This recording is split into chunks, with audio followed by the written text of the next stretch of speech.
Hi, I'm Brian Bassett with the Howard County Public School System, and welcome to HCPSS Insight. It's a live opportunity for you to interact with school system representatives. Today we're going to discuss the superintendent's proposed fiscal year 2018 operating budget. Howard County is rapidly growing. In fact, the Howard County Public School System is the fastest growing system in the state of Maryland, with enrollment growth topping 3.3%. Next year, we expect to welcome nearly 1,860 new students to our classrooms, none of which are accounted for in maintenance of effort funding. Furthermore, over the past 5 years, the homeless population in Howard County has grown 8%. The number of students with limited English proficiency has jumped 22%, and students that qualify for free and reduced meals have increased more than 40%, presenting additional challenges to a system with budget constraints. The budget being presented by the superintendent includes no funding for new initiatives. It contains only the essentials needed to sustain the system and meet the increasing enrollment growth. The investments and strategies reflected in the fiscal year 2018 budget ensures that the Howard County Public School System will continue to offer an educational program that prepares every student to be life ready. Today's session is designed to help you better understand the proposed budget, and we want to hear from you. We welcome your questions, which can be submitted in a couple ways. The first is to tweet your questions using the hashtag HCPSSInsight. Remember to include the hashtag on your tweet, or it won't appear in our feed. You can also submit a question by emailing it to insight@hcpss.org. As questions are submitted, we'll do our best to combine similar questions so we can get to as many as we possibly have time for. If your question's not answered during today's program, we'll do our best to email you a response.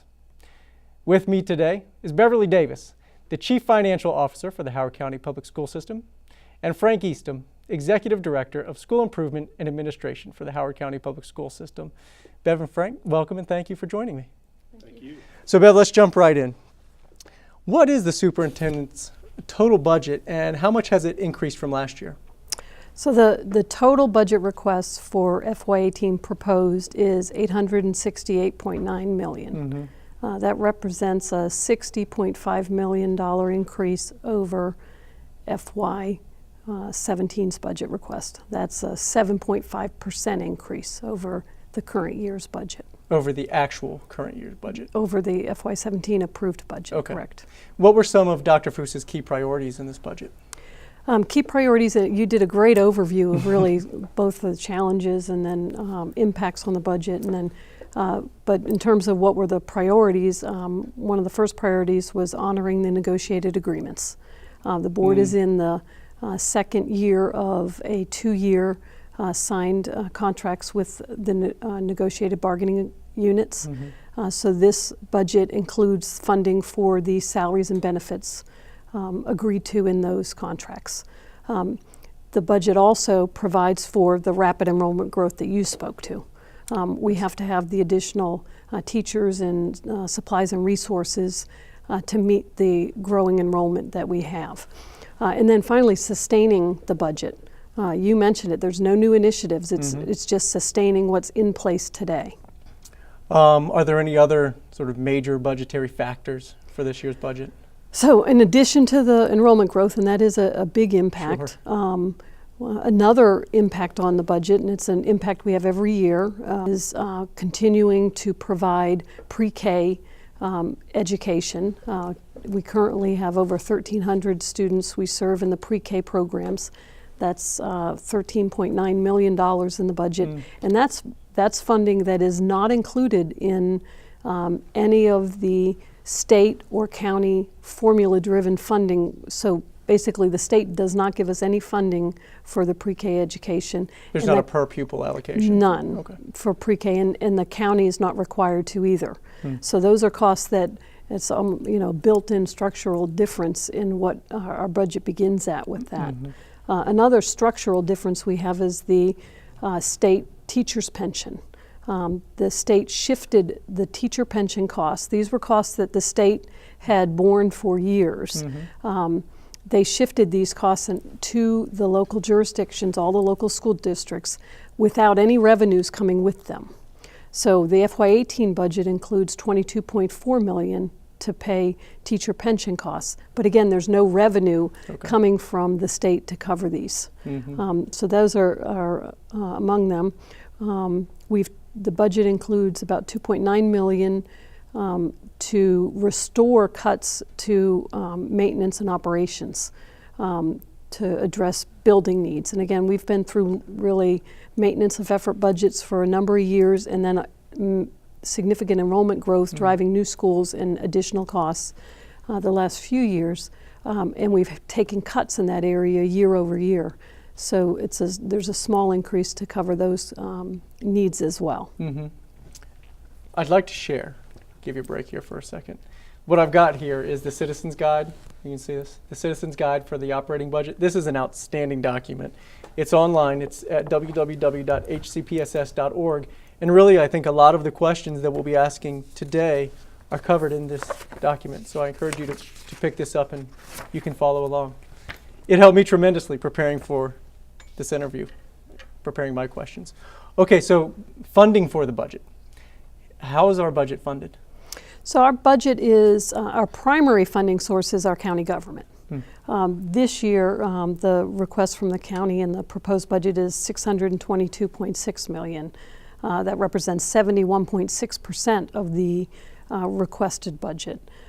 State funding is our next largest source, and that's $238.7 million, and that represents 27.5% of the budget request. And then less than 1%, or 0.9% of the budget is other revenues, and that's everything from gate receipts to use of school facility fees to E-rate fees. So it's an interest income, a much smaller stream of income. We're really challenged in the budget as a county because based on the state formulas that drive state funding, Howard County really receives less in state funding than most, if not all, of the other counties in Maryland. What that means for Howard County is it leaves a greater burden on the county government to make up the difference. Yeah. You know, at over 71.6%, that's a burden on the county. Absolutely. And in the Citizens Guide that I just referred to, there is a schedule that the budget will go through. So we'll have work sessions on our end. It'll eventually be submitted to the county executive and go through the county council, and then it will eventually come back to us. So when we talk about that process and the county's funding, how much of the budget is the county required to fund? So by the state law established what's called maintenance of effort funding levels. That sets a floor of the minimum amount a local government must fund its local school system. It is calculated each year, and it's a per pupil amount. The challenge with the way it's done is they determine each year, they calculate again what that per pupil amount is, but they apply that per pupil to the current year's student enrollment. Okay. So we are receiving that per pupil maintenance of effort funding on our FY 2017 enrollment for our revenues for FY 2018 for the maintenance of effort calculation. So it's not taking into consideration the over 1,800 students we're expecting to come in next year. Okay. Correct. The county also, Howard County funds the community category, which is a state category of expenditure that provides funding to serve the community. Everything from the support the school system provides to the county in plowing streets and roads to providing fields for community use and buildings for communities. The county funds that separately from maintenance of effort each year. And then anything above and beyond that is at the discretion of the county. Okay. So when we're looking at this year's proposed budget, that leaves a gap of $52.5 million that is above the required level of funding from the county. Okay, so that's what they'll consider. You know, after our work sessions, we submit the budget. That 52, that's what they'll be considering primarily. Well, so what we have today is a superintendent proposed budget. We head into the public hearing and work session process that is the board's, And through that process, the board deliberates, reviews the entire budget, hears from citizens, gathers a great deal of information from staff. The board will then, on February 21st, adopt a requested budget, a board requested. That budget is the one that will be submitted to the county executive and included for his consideration in the budget he puts together to present to the county council. Okay, good. The board, and I guess I do think this is important information to know, the board is the only one who can increase funding and ask for funding for the school system. Once that budget request goes from the board to the county cannot add to that request in any way. Okay. The county executive can reduce the request, but he cannot add to what the board has asked for. So it's really incumbent upon the board to ask for what it believes is necessary to provide for the school system in the next budget cycle. Sure. Okay. Thanks for explaining that. We'd love for you to be part of the conversation. Be sure to get in on Twitter at #HCPSSinsight or through email, insight@hcpss.org. So we have an idea now of how the budget is funded. How is the budget spent? So that's a great question. When we look at, and we've sliced and diced it a few different ways in the Citizens Guide and in the budget document. One way we look at it is how much is dedicated directly to instruction. We have in how much is going to operations and maintenance for the school system.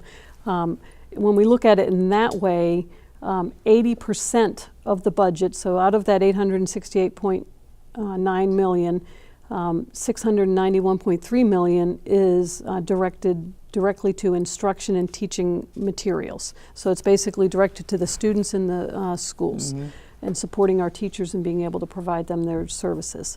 11% is directed to operations and maintenance, so taking care of all the buildings and facilities for the schools and making sure there's electricity and heat and safe school facilities for our students. 5% goes to transportation, getting our students to and from school safely. And then just 4% is central office administration of the budget. Okay. If you look at it from for every dollar, every tax dollar that goes to education, 80% goes directly to students and teachers in the classroom. 11 cents goes to operations and maintenance of our buildings and facilities. 5 cents goes to transportation, and 4 cents goes to central administration. That's easier for me to understand. I like that slide. Bev, we've left Frank out here all alone. Let's pull Frank into the conversation. And Frank, let's step back a little bit to the expected enrollment growth of class sizes. Really, when you do the math, that equates to about one class per school, about 24 students per school. What kind of impact does that have on the programs that are offered and what the school's able to do instructionally? Well, when we build the budget, we include staffing to account for the anticipated enrollment growth. So class size will not be impacted directly related to enrollment. And regarding the funding of programs, we've said several times a maintenance of effort budget. So we are going to maintain all the current programming that we have. While we're not adding new initiatives, we are not cutting any programs as well. So all of the programs that we're offering this year will be funded and operated and implemented at the same level that they are this year. Okay, good. And I think we'll get to, Bev, some of the staffing allocations that are part of this proposed budget as well, because that may be another part of that answer. But let me ask you this first. Zero-based budgeting. Could you give us an overview of what it is, and then what kind of impact has the zero-based budgeting process had on our spending, on our basically on what we're asking for and what we're using? And being a budget person, I like this question. Yeah, I know. It's right up my alley. And this, I think we're in our third or fourth year of zero-based budgeting. Zero-based budgeting is a methodology to budgeting that takes into consideration first that resources are limited. So in an environment of limited resources, we need to be willing to examine how we're allocating all of our resources. For Howard County, we do what's called programmatic budgeting. So we budget by art, by elementary education, by each different area. What zero-based budgeting asks each area to do is start by saying what are the activities that we do, how do they align with the vision of the school system and the strategic plan, how do they align with Vision 2018, then what do those resources cost? And each year we ask them to start basically from zero and justify all of the costs that they're asking for in their budget each year. We then go budget by budget and examine them and ensure that we're only asking for what's needed to complete the activities that align with the school system's vision and help achieve the outcomes that the school system supports in Vision 2018. So in this year's budget, we've been able to save, I think, $3.7 million in the zero-based budgeting process of examining and saying, are there any resources we can reallocate for other purposes? We also, I think, had $4.3 million that we reduced from 4.9 that we went through as the requests came in, and whether it was asking for new initiatives that we had to say this year we can't afford. We just don't have the funding to move forward with new initiatives, so those were reduced from those requests. And then we looked at any other strategies to find savings. So one that we were able to do was renegotiate the payment plan on the early retirement program that generated savings a few years ago. So we were able to defer $2.2 million that would have been due in the 2018 to next year. Okay. So those were some of the benefits we were able to garner from using zero-based budgeting this year. And we've seen benefits every year, right? How many years have we Yes. had zero-based budgeting in place? I want to say this is our fourth year. Fourth year? Yeah, okay, good. Okay, let's turn back to staffing and the negotiations with staff representation. So where are the negotiations currently between the Board of Education and the unions that represent our employees? So the board has, last year, the board signed 2-year agreements with most of the bargaining units. So those 2-year agreements, I think, had salary and benefits in place for both years. So I believe the contracts allow for certain openers. So there's some negotiation of different minor aspects of the contract, but salary and benefits right now have been decided upon. So we're in the second year of that those parts of the contracts. Now the pension shift. Let's go back to that. Maybe you can go into a little bit more detail in the kind of impact that shift has had on our county and our budgeting.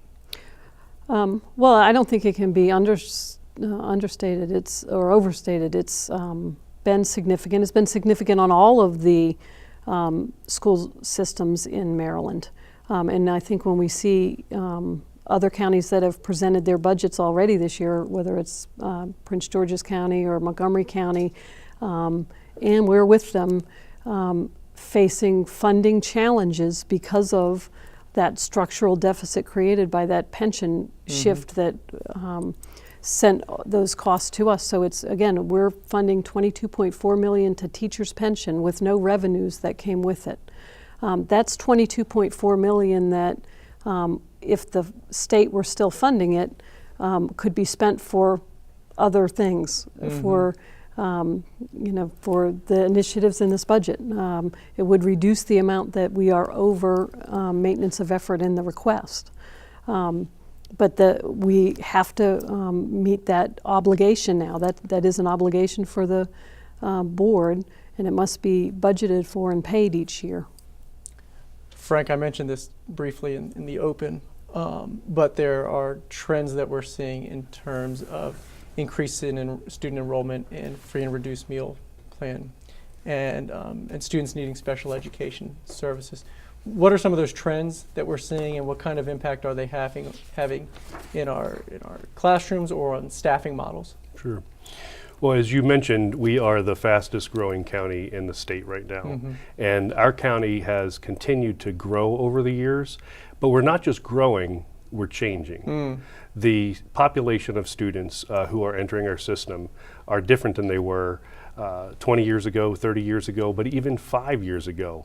As you presented in your opening, we have a 41% increase in the number of students who are eligible for free and reduced meals. We have 8% of our students who are homeless.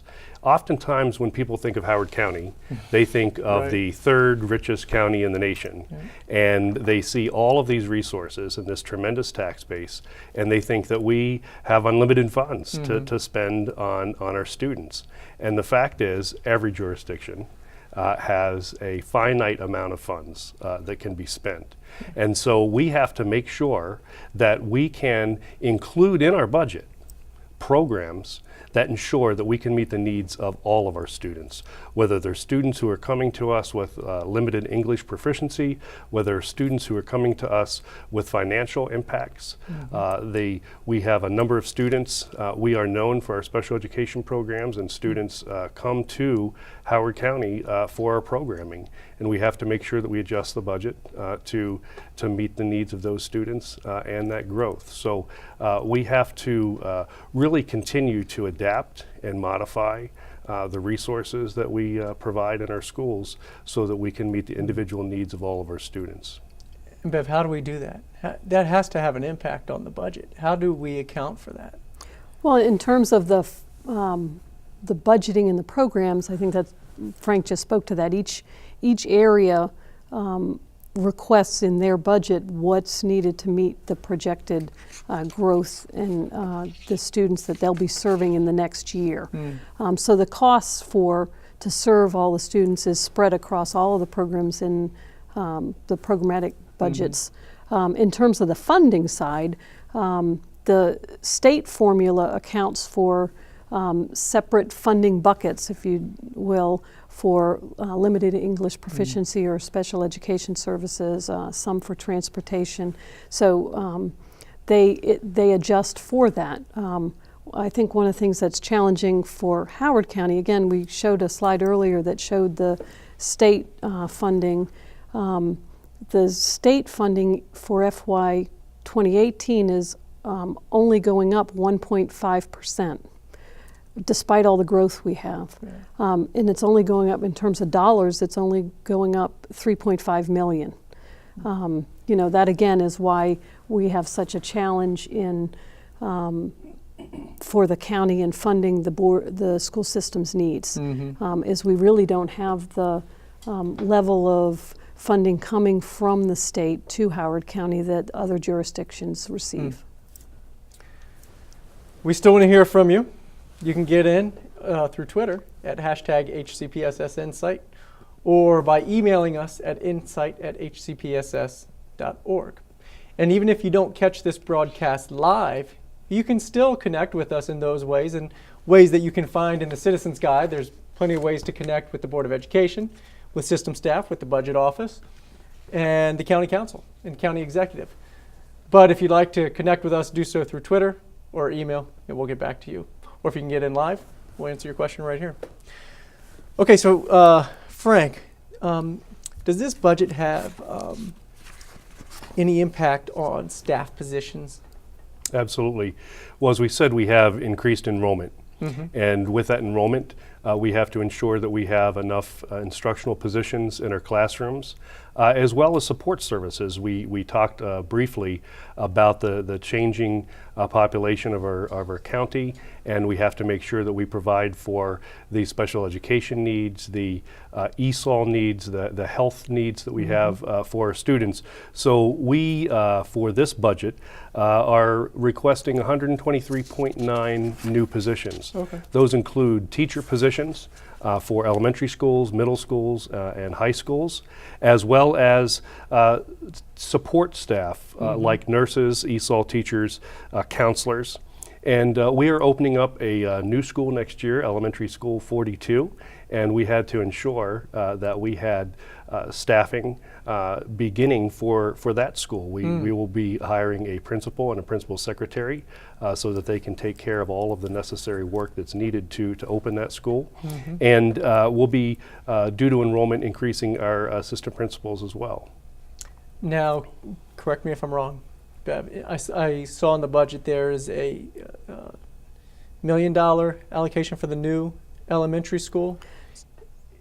Correct me if I'm wrong. It's 1.1 million 1.1. for the new elementary school and for the move of Harriet Tubman Building. Okay. So- So when we think about the new elementary school, is that where that money is going to, beginning staffing, beginning to buy equipment or supplies? Yeah, there are a lot of supplies that need to be ordered by spring of 2018 in order to be in place for Okay. for August of 2018 when the school opens. Even without a new building, we've got to get ready for it. Yeah. Frank, when we look at that table that they showed on the screen just a moment ago, you're talking about the staffing allocations. How do we calculate that? How do we know how many teachers we need and where they need to be? Sure. Well, we are right in the middle of the staffing process now. The staffing process occurs throughout the year. We begin with the projected enrollment, and we look at the number of students that are projected at each elementary, middle, and high school, and we begin assigning staff to the schools based on that projected enrollment. For special education, we begin to look at IEPs and the number of hours that are required for students. That process continues through the end of the year, but we can project mid-year on the enrollment that we will need. And we need to make sure that we have the staffing that we need in each one of our schools, and that we have some staffing set aside so that as the enrollments change, that we can reallocate staffing as we see unexpected growth in one particular school. We might move staff, we might have a staff number, or an enrollment projection now that drops by 20 or 30 students between now and the end of the school year. So that staffing is fluid. We can't determine exactly how many teachers and staff members are going to be in each school at this time, but we know the number overall that we anticipate on needing for the year. Okay, that makes sense. Bev, I hear the superintendent often speak of her commitment to investing in a world-class workforce. Does this budget invest in that world-class workforce? Yes, it honors the negotiated agreements, which those agreements that the board signed last year do that as well. The Citizens Guide actually has 2 great pages of details around investing in a world-class workforce. The budget, when you look at it overall, 86% of the budget is salaries and benefits. Okay, but how do the numbers that we see stack up compared to the rest of the state? When we look at the salaries, particularly for teachers, our starting teacher salaries are the highest in the surrounding counties. So that's excellent. Starting salaries? Starting salaries for our starting teacher salaries. Overall, the salaries are competitive in the top 3, I think, across the entire state. And in addition to the salary piece, the benefits we offer are very good. Employees pay no more than 15% towards their individual and or family medical, which is, for anyone in the private sector is a great benefit to have. And our citizens out there can certainly appreciate that's a fantastic benefit that we offer all of our employees. We offer tuition reimbursement each year that allows all of our employees to take advantage of and pursue graduate degrees and masters. And it's one of the reasons why 72% of our teachers have master's degrees. Wow. Staying there with the benefits, can you speak to the increased cost of employee health and dental funds? Sure. Well, employee health care costs have risen year over year. Yes.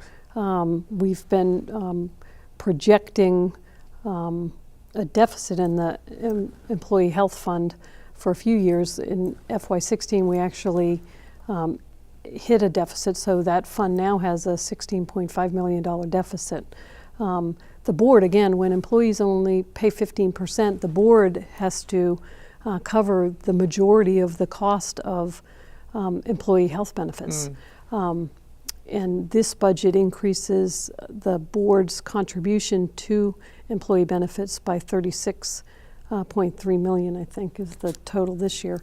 And that allows us to begin to reduce that deficit so that we can work in a 3-year plan. And again, that's what we presented the last 2 years as we anticipated challenges in funding and hitting a deficit, that we would use a 3-year plan to restore that fund balance to a positive. So the request of $36.3 million allows us to begin to reduce that slightly in FY18. Just wanted to mention one more time, if you'd like to get in on this live broadcast, you can do so through Twitter, #HCPSSinsight, or at insight@hcpss.org if you prefer email. You can also send us questions through Twitter and email after the fact if you're watching this on demand. So just a couple more questions, really. Building renovations, maintenance. What kind of renovations are being funded in this budget, this proposed budget? So in terms of systemic renovations to schools or in new construction, that's all in the capital budget request. So the superintendent presented a proposed capital budget back in September, and the timeline around that proposal is driven by state deadlines for requesting capital funding. So we have to present it to the board in September in order to be able to submit state requests by the state deadline of October. The capital budget request proposed is $93.7 million, and that's a mix of new construction and additions and renovations. The capital budget, while it's proposed in September, it is deliberated by the board concurrently with the operating budget. So the work sessions, I think the last work session covers capital budget, and the board takes action to approve a requested capital budget the same day it takes action to approve an operating budget. So we see some new projects in there. Are there some projects that may have been deferred from years past? I don't have the entire budget. The proposed capital budget is online on the budget website, and I didn't bring details on the capital budget today, but citizens can look to that. That's okay. It's a good opportunity for us to send people to the website, yes. www.hcpss.org. Search it, you'll find it right there. Yeah, I do think that we will be challenged to receive full funding for the proposed budget from the county. Our state request was over $39 million, and we've received a 75% allocation, and at this point we've only received $14 million. So again, we're not going to receive a large funding from the state, which leaves in the capital area as well as the operating a significant burden on our county government to be the primary source of funding for the capital needs for the school system. Okay, Bev, one question left. Okay. Technology. There's an ever-growing dependency on technology by all of us, including our students and our instruction, and it's in many ways very good. How has our technology budget evolved, and what are the projections for this year? The technology budget is funded. Most of technology for the school system is budgeted in a separate technology fund. So that budget is in the budget book. I guess I could turn to it real quick. For the operating purposes, we also include, so that is in the technology fund. The request for 2018 is $15.6 million. And that's an increase of a little more than 4 million, almost 4 million over the 2017 request. The capital budget also includes a request for 5 million for technology equipment. Okay. That would be paid for with PAYGO funding. So the technology fund is one of the internal service funds that is covered in the fourth budget work session as well. So there will be staff at that work session to speak in detail to Okay. technology requests. So there's a lot of opportunities for the community to get involved. The next one coming up, and I have a note here to remind myself, is the public hearing on the proposed budget, and that's going to be on January 31st at 7 o'clock p.m. You can pre-register for that online until January 30th, and you can see there that's our upcoming budget schedule, and we invite you to get involved. And in the Citizen's Guide to the proposed operating budget, that budget schedule is in the back, as well as all the different ways that you can contact the Board of Education, the Budget Office, and the Howard County government. Anything else? Very good.